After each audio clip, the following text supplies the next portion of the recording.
Welcome to another episode of Unapologetically First Gen. I'm Leslie, and today we are talking about things that we don't talk about. And Again. again, this is a two-parter, and this is part two. Last time we talked about mental health, and we talked about conflict resolution, and this time we're talking about sex, puberty, dating, body parts, and So all fun. that jazz. Did not. We should Everything introduce. I learned, I don't even know where to start. Well, you should start by introducing yourself. Oh, yeah, right. Okay. I'm Stacy, the younger sister who is jumping the gun. So, you didn't get. Did you get a birds and the bees talk? For mom and dad, no. For me, I guess it would be for me. I was thinking about the first time we got sex ed in school, our classroom, the Portuguese immersion was down the hallway, and we were always separated in middle school from the other kids. But the only class they decided to bring us together for was Know Your Body, which was so uncomfortable because, now I'm in a room with all of these kids that I don't know, don't have relationships with, and we're talking about, what is a penis? How to put on a condom? The different body parts. And I'm like, wow. I'm really uncomfortable. And that's what stood out to me the most from my sex ed experience. That sounds awful. Yeah. But before that, I did get the American Girl books. Those were really helpful. Oh, I think that was me. That was probably you. I've also gifted that to younger girls in the family because I'm like, I know your parents are not talking to you about this.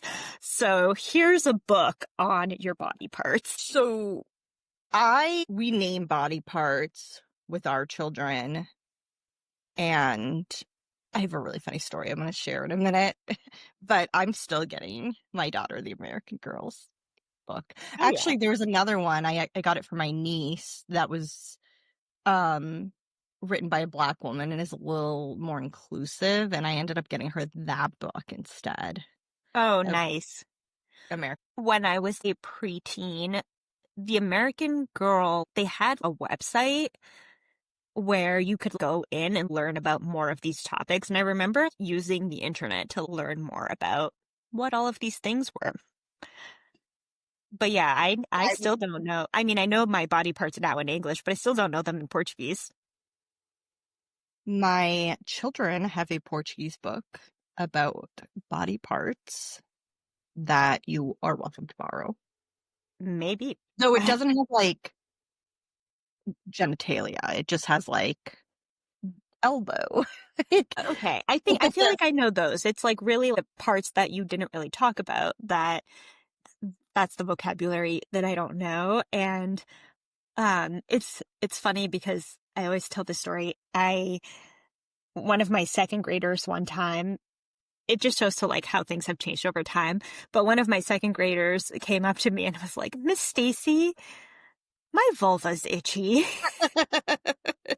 And I'm like, okay, girl, go to the bathroom and take care of that. Do what you need to do. But it was just so cute and endearing. And I'm like, I'm really glad that your parents are teaching you the correct anatomy of your body. But it is really sweet. I know. I was in that sex ed class pre-internet, so I didn't have that. But I do remember coming home and wanting to talk to mom more about, here's what I learned. And I think I just needed to digest it with someone. And I remember trying to talk to her about it, and she basically just ignored me. I mean, not ignored me completely, but she was I didn't realize it at the time, but looking back now, I realized that she was just deeply uncomfortable. I remember being we learned blah, blah, blah. And she was just yeah. But I now realize she was just really uncomfortable with that conversation. And I get it. Comfortable. It's uncomfortable. My daughter was it was just so funny when she first noticed her brother's penis and would comment on it I was like, oh, this is like the first conversation we're having about how like all bodies are different. And because she was like 2, right? Like all bodies are different. And I was just like, oh, these conversations are going to be so uncomfortable sometimes. And it's like, yeah, but we're having them anyway. And it's the nature of conversations, right? And it's one of those things where it's like the more you practice talking about it, the easier it gets. This was like a really funny kind of story. So we were at so I'm like very open with my kids when it comes to like body stuff. Like, we name body parts, we talk about like one time she was like, why do we poop? And then we had like a whole conversation about the digestive system. And I mean, in like in a kid appropriate way. I wasn't like, I didn't go into it like in a scientific way. It was just sort of like, this is what happens. And we were reading everyone poops and stuff. But anyway, we were at an amusement park and I had I had to go to the bathroom. I had both kids in the stall with me, and I had got my period. So I like cleaned up and I got up and she happened to notice the toilet and she was like, "Oh my God, Mom, are you okay? What is that?" And I was like, "Oh, honey, don't worry. I'm okay." I was like, "It's my period." And she was like, "What's that?" And then like I'm in a stall in a public bathroom of an amusement park giving like an age appropriate response to what is a period. And I'm thinking, is there like a 7-year-old 2 stalls down who's like listening intently? I hope there's like a kid nearby who got something out of that conversation. What's funny is like now that you're saying this, you were the person who taught me about my period because I remember getting my period for the first time. I was young. I was like 11. And I called Mom into the bathroom and I was like, "Mom, look." And she was like, "Oh, crap. It's your thing." And just immediately outsourced to you. She was Did like, you not "Talk to you." know? Did you not What? know what was going on? Did you know that you were I I think I knew it was my period. Like I wasn't confused or scared. But I think I was like, what do I do? Mhm. But I wasn't like, oh my God, I'm dying. Right? Because there are girls who just don't know and who think that's like they're dying. No, the education system / those American Girl books really prepared me a little. But even things like, it's funny, like even things like shaving my legs. Like I remember when I wanted to shave my legs for the first time and I talked to Mom about it and she was like, ask your sister. Good Anyway, job. don't. Thanks. Thanks. I'll work through that in therapy tomorrow.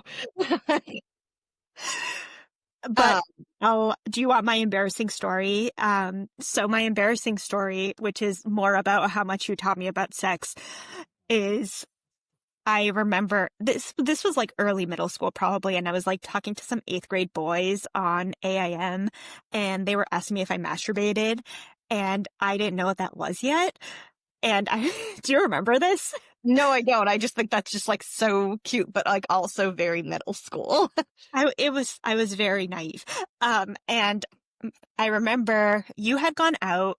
You must have still been living at home. So maybe I don't know. Mom and Dad were not there. I think they were in bed and you had come home.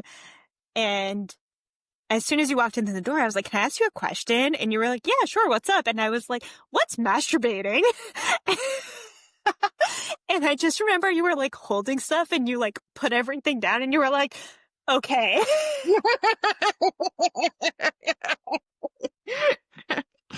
So that's I my hope embarrassing story I when I swear, discovered masturbation. God, Hey, this is good. It makes me feel like I'm going to be able to handle my children asking me embarrassing questions. But also, I don't think they're going to ask me these questions. I think they're going to ask you these questions. I So, think they will ask me. so it was like I was like passing the baton and now you will. I will happily do for your children all the things you did for me. And Like, then if you have children, my kids, the age difference is enough that my oldest yep. will be like the cool older cousin, and then they'll be like, your kids will be like, hey, older cousin, what's masturbation? And then she's gonna be like,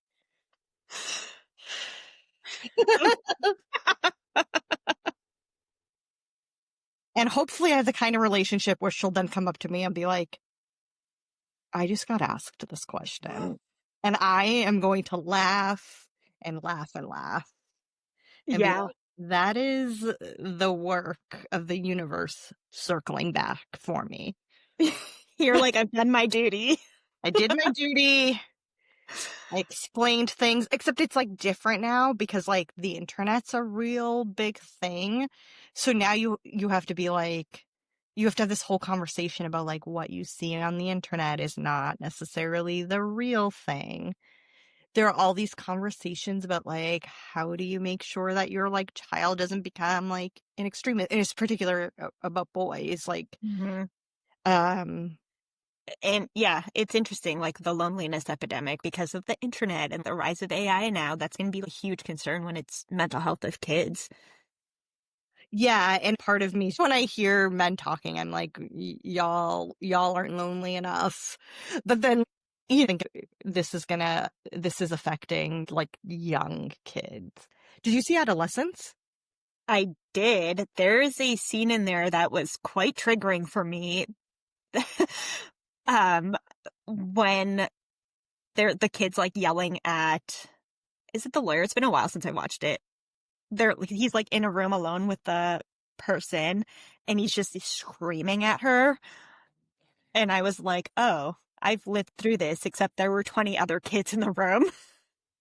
Yeah, it is. It's like I can't remember if it's his lawyer or if it's a Computer or whatever, therapist. yeah. I think it might have been a therapist. Oh, yeah, yeah, But yeah. I was a therapist because um they were trying to evaluate him. yeah. Um by the way, he did win an Emmy for that, and that was his It first did time out. great. Yes. He was like phenomenal. Um, but um, yeah, when you think about things like that and you're like, this kid just became so radicalized online, and you're Well, and then like, you're looking at the kids who are committing suicide because ChatGPT helped them do it. right. So it's like on top of having these conversations about like sex and dating and mental health and healthy relationships, it's like now we need to have this additional layer that's like your anxiety's lying to you, but also the internet. What you're seeing on adult sites is not real, is not, you know, how adults actually function. What you're seeing is likely rape. Um, Yeah, it's so it'll just it's what a fun it's time to hard. be a parent. Um But that's really where discernment comes in. Being able to use those critical thinking skills, being able to best advocate for yourself. All of this is really connected in understanding who you are as a person and how you interact with other people. And it all comes down to like being a human. And when you're not being a human, that's when bad stuff happens. yeah, but we're also saying that we're expecting children to have these deep critical thinking skills when like most adults don't have deep critical thinking skills. It's true. So, It's just such a something to double-edged like. sword because I do feel like a lot of the times kids can handle more than we think they can handle in terms of conversations and critical thinking. But it's hard because you really do want to do it in a developmentally appropriate way that's not going to traumatize them or make them super Mhm. anxious. Right. Yeah. We veered off topic a little bit here. So That's okay. I'm gonna steer us back. All right. Thank you. Do you want to tell us about your dating life when you were still living at home? Ugh. I think part of dating in high school that made it so tricky was I really feel like I based what a relationship was supposed to be on from TV. I didn't really like have the self-confidence or the skills or the freedom to really experiment and see what works and what doesn't. And so I feel like dating in high school was just like a big uncomfortable shit show. I don't know. Yeah. How was dating in high school for you? Um, so it was interesting. So when I was a freshman, I dated this guy who was a senior, which don't now as an adult, I'm like, that's not okay. It's not okay. Because No. 14 to 18 is a really big age difference. It's kind of crazy, like looking back at like what I was doing when I was 14 with boys, and now I'm like, oh my God, I was a child. I should not have been doing any of that stuff for several more years. I know. But the thing is, he was like a really nice Portuguese guy. Of course. And there were a lot of things wrong with that relationship for, many, many reasons, not, like the 4 year difference. And he was basically an adult and I was basically a child. But I think one of the things is, actually, I just want to tell like this side story to like, just talk about like one of the things that was wrong with the relationship. This was just kind of funny. I got like an office type job when I was dating him, and which I did not enjoy, but whatever, that's not the point. And I was making like $2 an hour more than he was, and at his completely unrelated part-time job, and he got really upset about that and like went and told them that he told his job that he needed a raise because he needed to be making more money than me. Wow. Yeah, a little toxic masculinity. But anyway, Interesting story. I know, just like it's totally irrelevant to this point, but like The only thing I remember about that dude is that we went to the Holiday Inn pool that one was time. cool. That was really cool because he like worked there. So Yeah. we got to go there. That was actually really cool.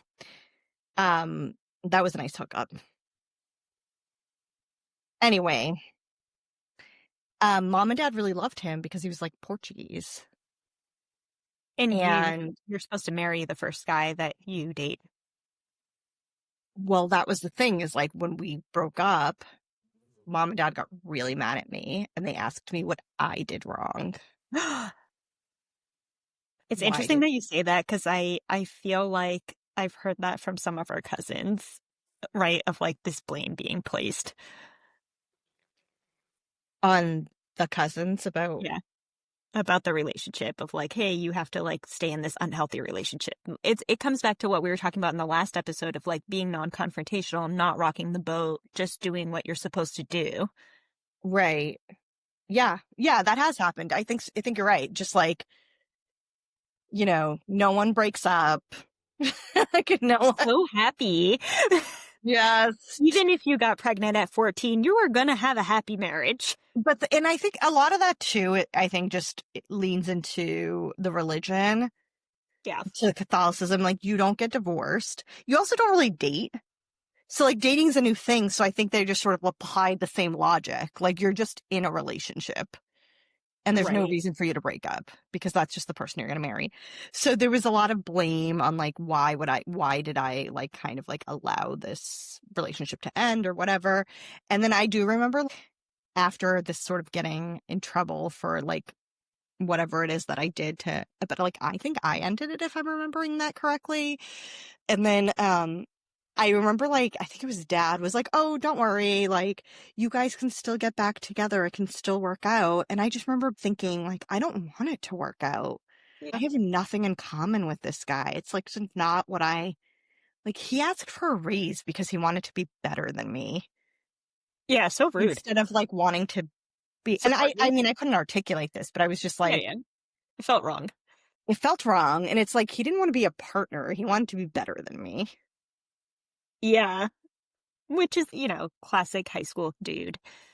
It is, and it just, like, didn't feel right, and then I didn't really have, like, any other high school dating like, real high school dating experiences after that, because I did have a really strict upbringing, like, I wasn't allowed to go to the movies, I wasn't allowed to hang out with my friends, I wasn't allowed to go on dates, so it kinda just felt like, what's the point? And then, fast forward to senior year, and I did end up dating my friend's brother. And if you want that whole story, listen to the episode in season 1. God, I know. And then, it was just kind of like, I guess this is the guy I have to marry because I'm dating him. Like, and I think there was there was an expectation that like this was just going to be it. Like you had a boyfriend, it didn't work out. This is it. Like you have a number two. You got to make this work. I mean, you were already at the ripe age of 18. I was already 18. So it's like, I was actually 17 when no, I think I was like 16 when we started dating, and then like 17 when we got engaged, and 18 when we got married. So we like took it slow. I like do not, there's like two things in life. There are two things I don't recommend. And one is I don't recommend getting married that young, but I also don't recommend ever marrying someone you haven't lived with. That tracks. I would agree. I'm going to push that with my kids. Like, do not marry anyone you haven't lived with. You have to test it. Let me ask you, have you thought, I know that this is kind of, at least a decade away for you ish, maybe less than a decade, but have you thought about like what you want dating to be like for your kids or how you're going to handle that? Not really. I hear that kids do a lot of group dating when they're like on the younger teen side. They like do group things. So I think that's helpful for me, my well-being. My husband and I have talked about things like we know, like, we want to be very open about when they become sexually active. We want to be very open about birth control. That was another thing you helped me with. I remember that conversation too. You really were there for all the pivotal moments. Oh, I'm so glad. That was another one. That one was actually in this apartment when you still lived here. Oh. And I remember me being like, I need to tell you something. And being like, I'm getting on birth control. And you were like, are you having sex? And I was like, yes. And then that was the whole conversation. Like, and I was like, oh, phew. Then it's like, then yeah, you need to be on birth control. Yeah. But it was just like, I think I just needed to tell somebody. Yeah. So I do remember mom being like, is your sister sexually active? And I was like, I don't know.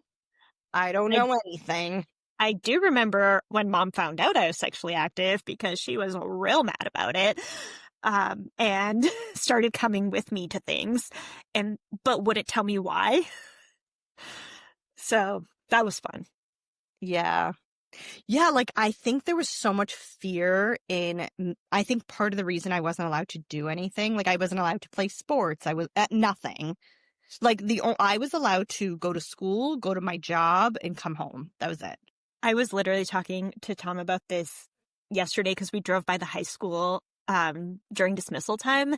And I'm like, oh yeah, I used to have this timed out because I had to be home by 3:15. And I knew if I walked fast enough, I could make it home in 8 minutes. So I would literally leave at like 3:07 because I wanted as much time as possible with my friends.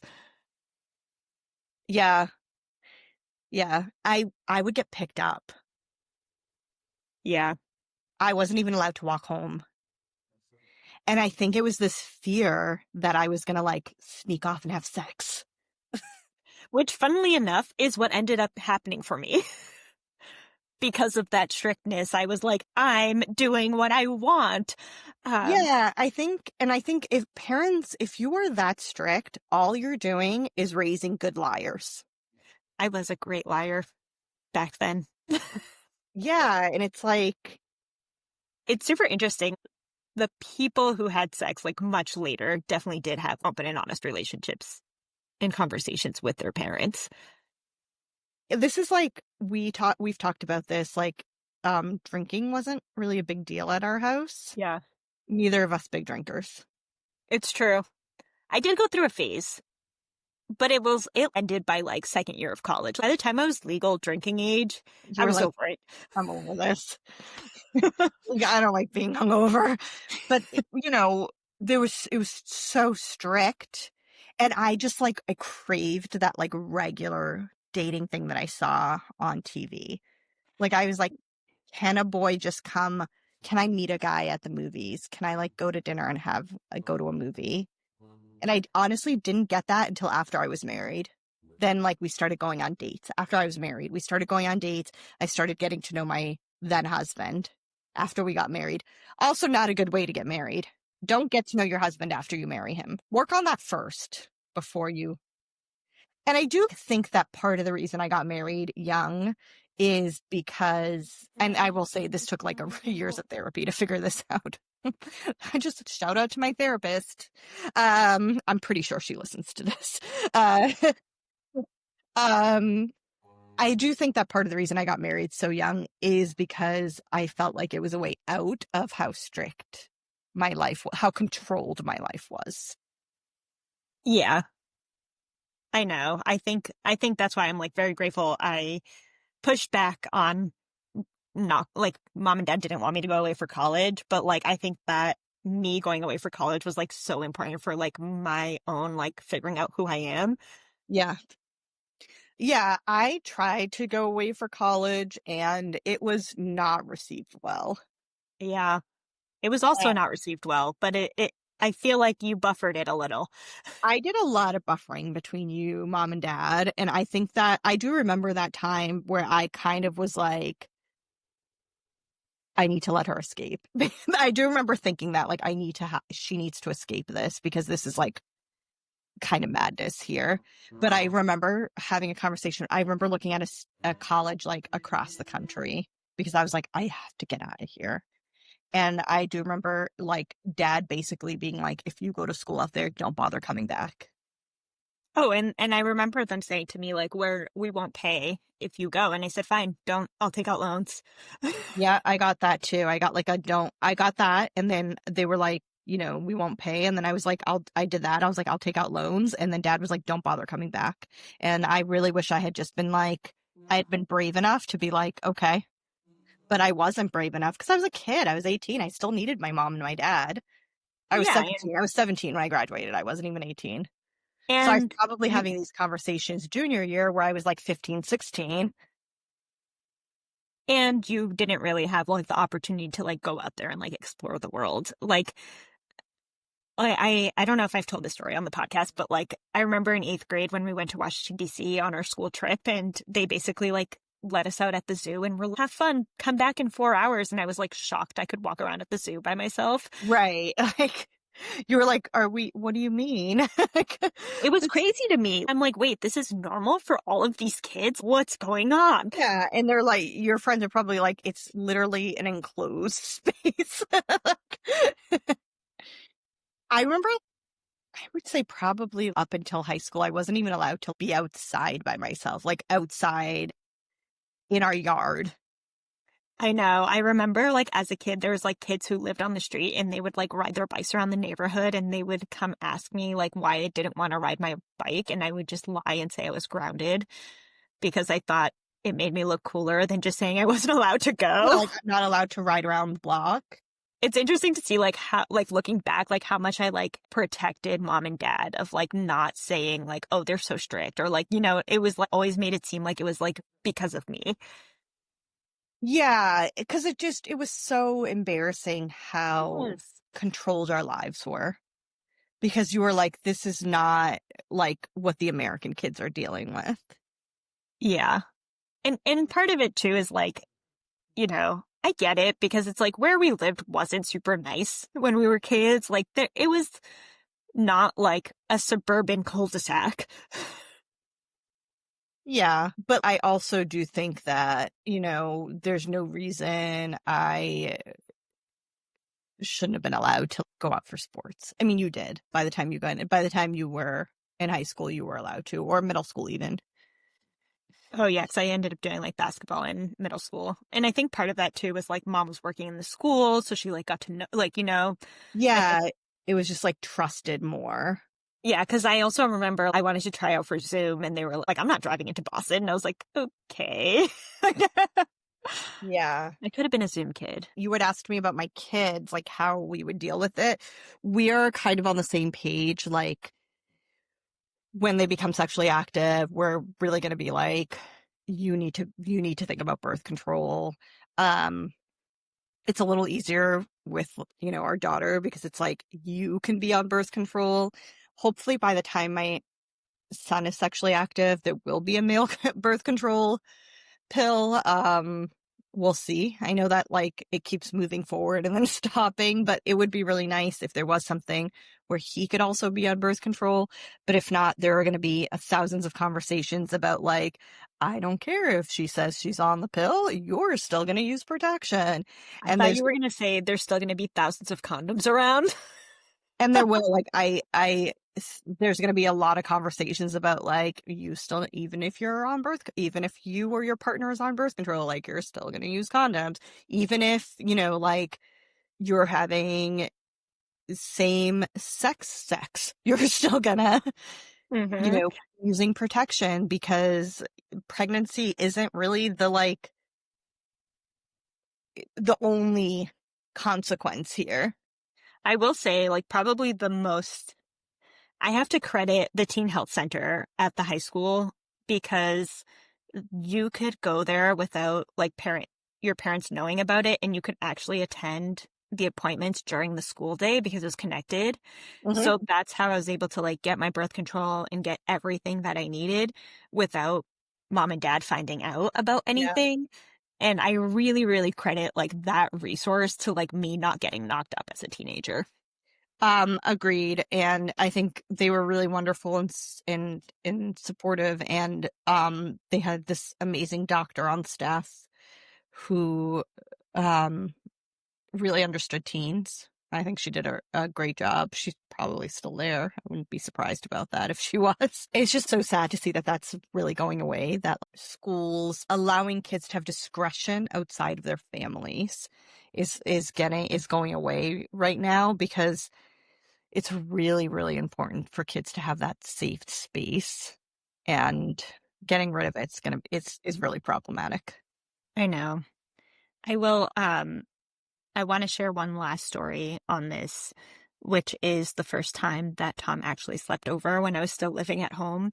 So at that point, I think I had like 2 boyfriends sleep over maybe through college, and they always slept in the guest bedroom because, we couldn't sleep in the same bed. Not okay.